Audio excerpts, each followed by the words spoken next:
কি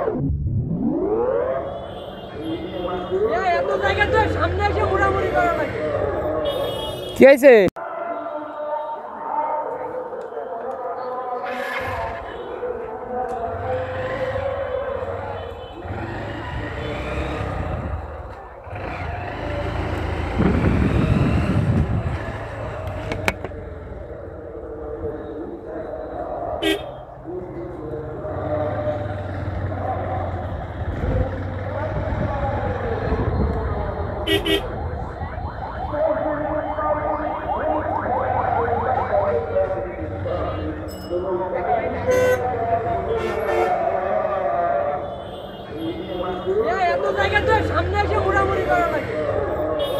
কি হয়েছে?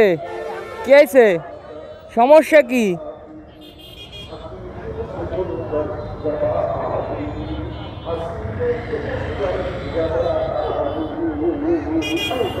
দর্শক মণ্ডলী, আপনারা দেখতে পারলেন যে এই একটা উগ্র কোয়ালিটির ছেলে।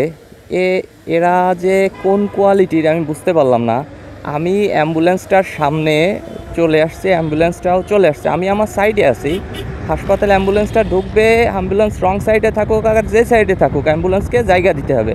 তো আমি অ্যাম্বুলেন্সটাকে জায়গা দেওয়ার জন্য আমি যে সামনের থেকে বেরোয় যাব সেটা জায়গা ছিল না।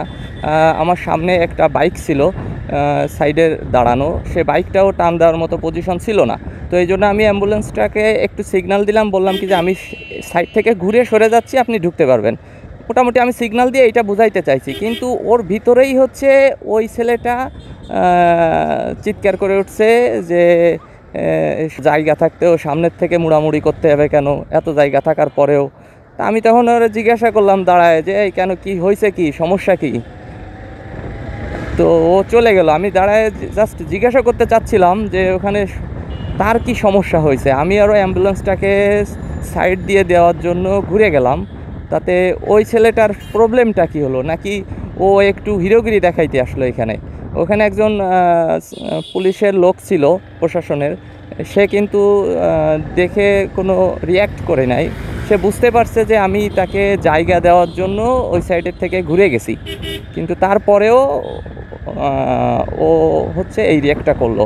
তো এদের আসলে এরা খুব ভালো ফ্যামিলির ছেলে পেলে, এদের বাড়িতে খুব ভালো কিছু শিক্ষা পাইছে এরা, এই জন্য এদের ব্যবহারগুলো বাইরে যে এরকম হয়। আর এদের কারণেই গ্যাঞ্জাম বা মানুষের সাথে কথা কাটাকাটি এগুলো হয়।